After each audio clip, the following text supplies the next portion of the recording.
cumulative GPA based on 8 semesters of academic work. This year's valedictorian has excelled in everything he has undertaken. As a scholar and an athlete, he has been a most positive representative of Cardinal Newman and the class of 2009. He has received numerous honors, including the State of South Carolina Palmetto Fellows Scholarship, the University of South Carolina Valedictorian Scholars Award, Furman University Achiever Scholarship, Clemson University Calhoun Honors College Coca-Cola Independent Scholar. He has been accepted to Clemson University Calhoun Honors College, College of Charleston Honors College, Emory University, Furman University, as well as to his chosen school for the fall, the University of South Carolina Honors College, where he will major in pre-med. Please welcome to the podium the valedictorian of the Cardinal Newman School, class of 2009, Raul Ahuja.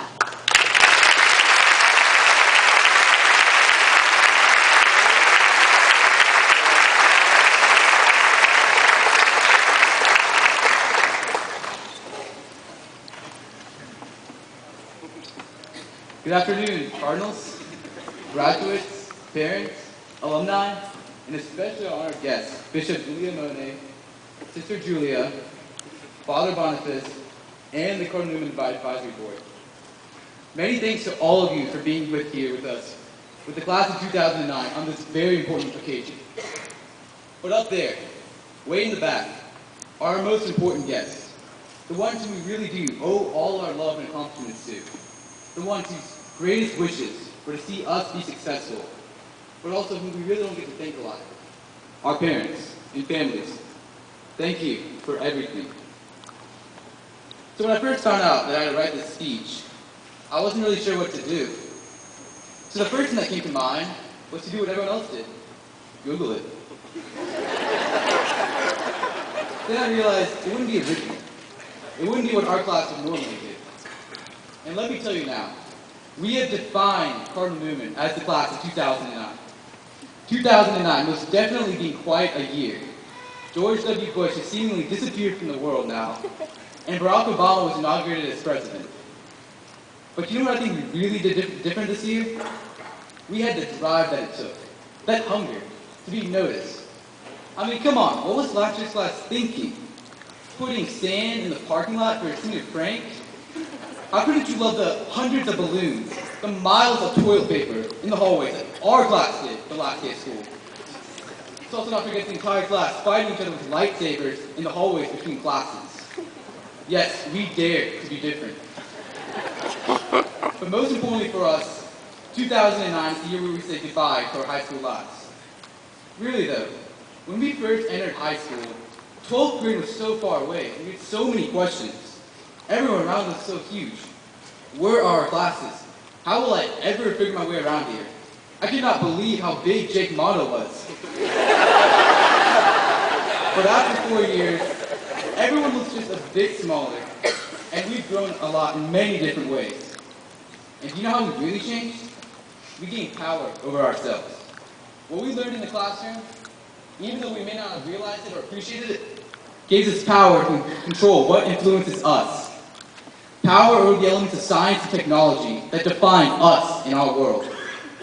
If we don't know about the elements that control us in our lives, we have no true power.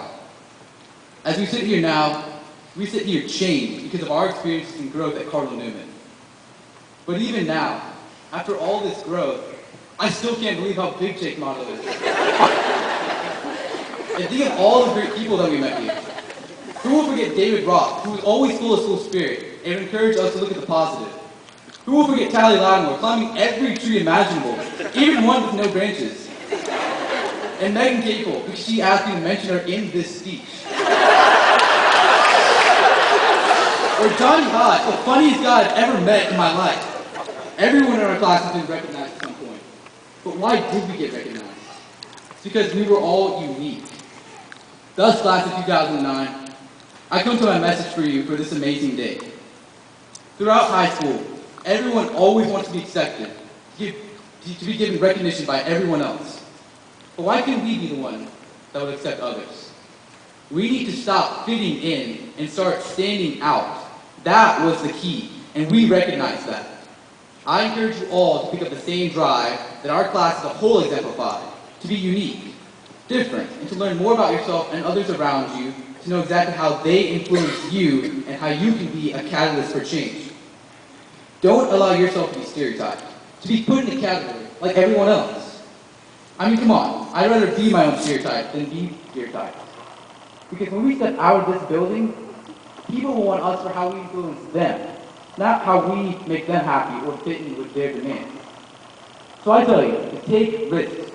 And when I say to take risks, I don't mean putting your reputation on the line, but putting yourself out there as someone who people want to follow, to be a leader. But don't be afraid to make mistakes along the way. Mistakes are a part of everybody. But trying to be like the best person in order to avoid mistakes doesn't bring out you. Consider the words of Gandhi, who said, "Freedom is not worth having if it does not include the freedom to make mistakes." I want freedom to the full expression of my personality. I know for a fact we are all ready to get out of here and enjoy our lives. But when we go out of here into the world, let's get out there and do something. What do you really want to do? Are you just going to do what gets you the most money, or what everyone else is going to do? I hope not. Be you.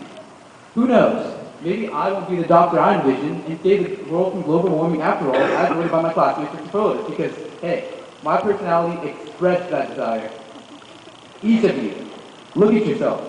Even if you have been influenced by your classmates, that inner you is still ready to launch your life into the spotlight.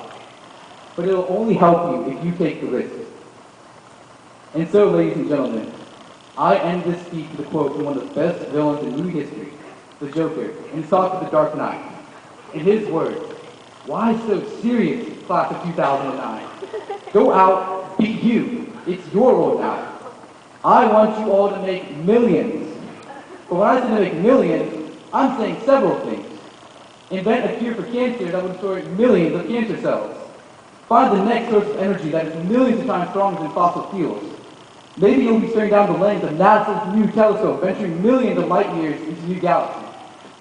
Or even sitting a mile high in the sky, controlling the stocks and dividends of millions of shareholders. To be successful in life, do what you feel is a million.